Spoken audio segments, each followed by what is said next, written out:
My name is Jan Haugg and I'm a third-year student at Bogenhofen Theological Seminary in Austria, and I'm preparing to become a minister. I'm passionate about God and about sharing my faith with others, but only a few years ago I was a diehard atheist, and here's my journey to faith.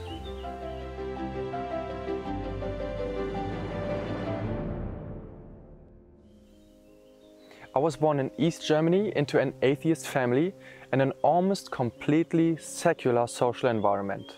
All my relatives, schoolmates and friends were mostly non-believers. At 14 years of age, I participated in the Jugendweihe. That's a secular coming-of-age ceremony which had been supported by the communist-era government as a replacement for confirmation. As a youngster, I didn't spend any time thinking about God, because at school I had learned what terrible things Christians had done in history. So for me, religion was only for people who didn't want to think. It was only a crutch. It was only for individuals that lived more like ducks and not so much like eagles. I remember when I was around 16 years of age, when I was invited to a Christian family for a meal, and as they prayed before eating, that was the first time that I saw somebody praying. I was fortunate to grow up in the countryside, surrounded by fields and forests. And as I was watching documentaries about animals and distant lands, I developed a deep love for nature. And my two friends and I, we played in the woods very often, and we built shelters here and there. And we were kind of the forest police, and we were telling little children off when they would drive nails into the trees. When I was 18 and still in high school, I joined the youth wing of the Social Democrats. And as a socialist, I wanted to fight for minimum wage, for abolishing nuclear power, and I wanted to replace it with renewable energy, of course. It was while I was studying international business in Stralsund that I stumbled across a book that was entitled 50 Things You Can Do to Save the World and Money at the Same Time. And it gave tips on how you could reduce your ecological footprint in all the different areas of life, like food and clothing and transportation, office, even finances and internet usage. And this book had a deep effect on me. And I started implementing these things and began putting a lot of effort into what I was thinking was saving the world. And I was the kind of guy then who bought only organic, and as often as I could, I would buy fair trade stuff, even though I was only on a student budget. And I planted even indigenous flowers in the park to help save bees. And not before long, it was environmentalism that became my religion. I saw the world caught up in a rapid downhill spiral heading for disaster. There's deforestation, desertification, agricultural degradation, and plastic polluting the planet. And all these and 100 more serious problems, they required immediate and drastic action, not only by tiny parts of the population, but by large portions, in order to be tackled successfully. But despite my strong activism and that of other like-minded people and activists, things seemed to get only worse.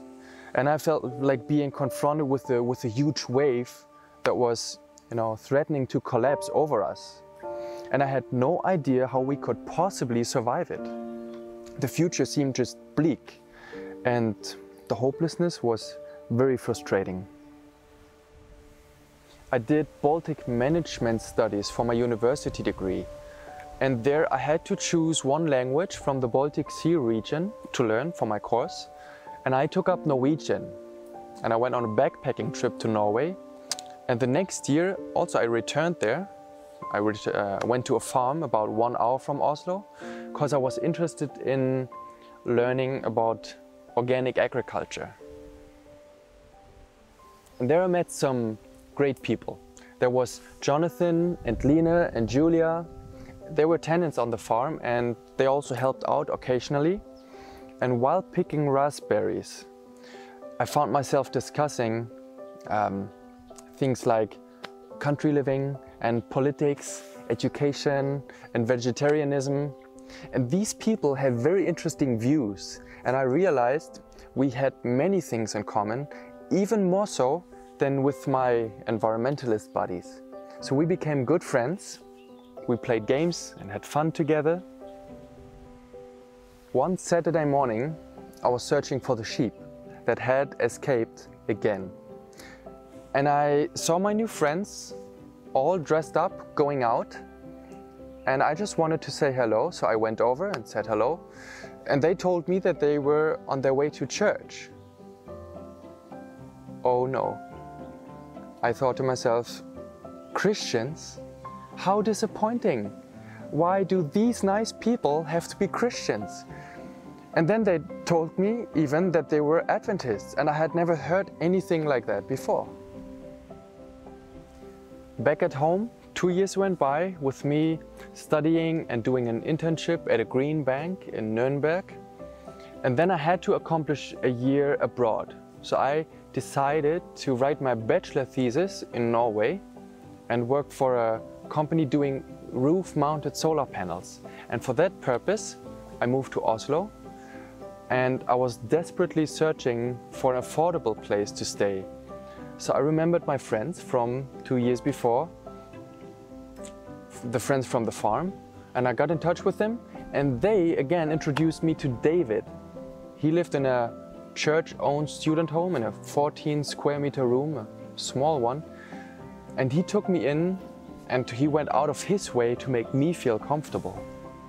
At the home, I suddenly realized that I was surrounded by Christians, and I was sure they would try to convert me, but I determined that they would not get me. And the first 3 months went smoothly, except for me breaking the home's rules on alcohol prohibition, which they kindly overlooked.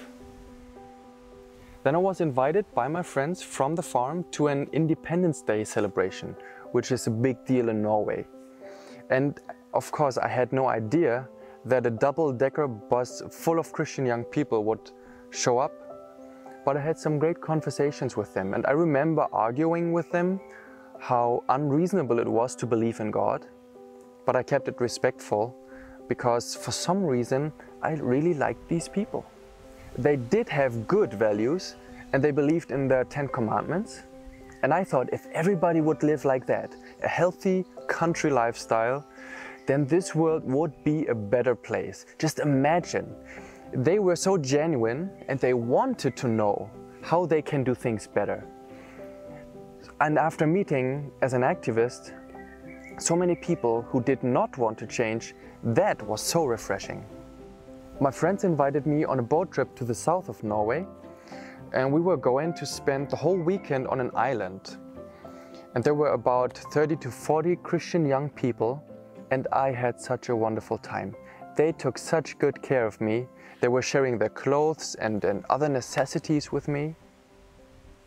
And then a guy called Joachim asked me if I wanted to study the Bible. And I felt uneasy since I had no interest in the Bible. But I didn't want to offend him.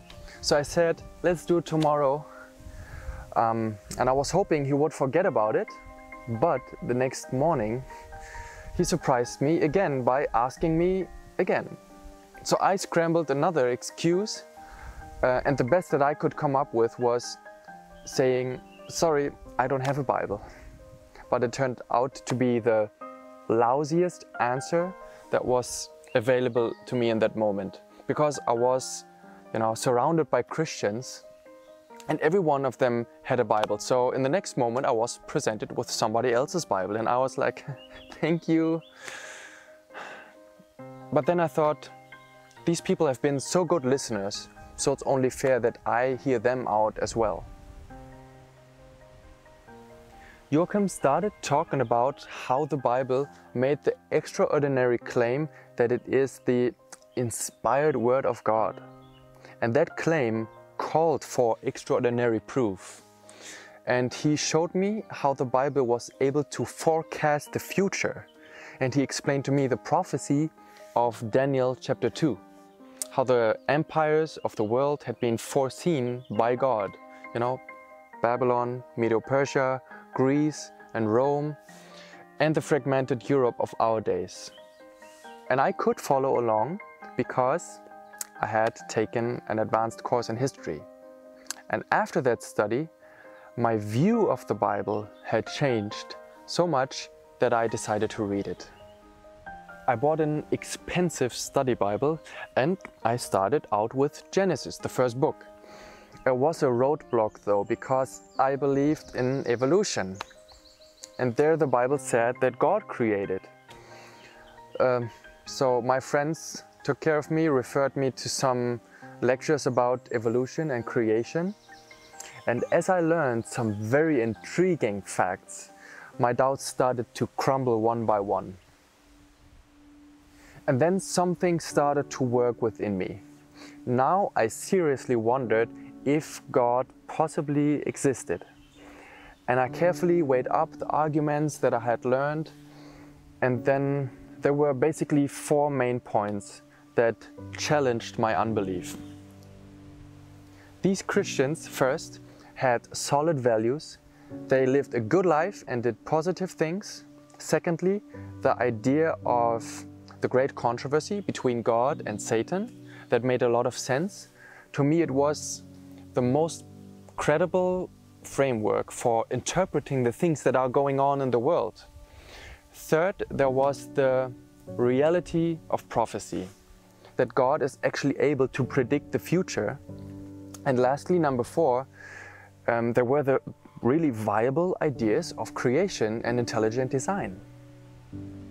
I had never envisioned being a Christian, but the weight of the evidence became so heavy that I could just no longer ignore it. If God exists, and if He is almighty and all-knowing, and if He has a plan of salvation, not just for me, but for the whole planet, then it would be stupid to not follow the winner team. So if God is the one that He says He is, then I would follow Him from now on. I decided to believe in God. And then I prayed for the first time in my life, and I was 25 at that time.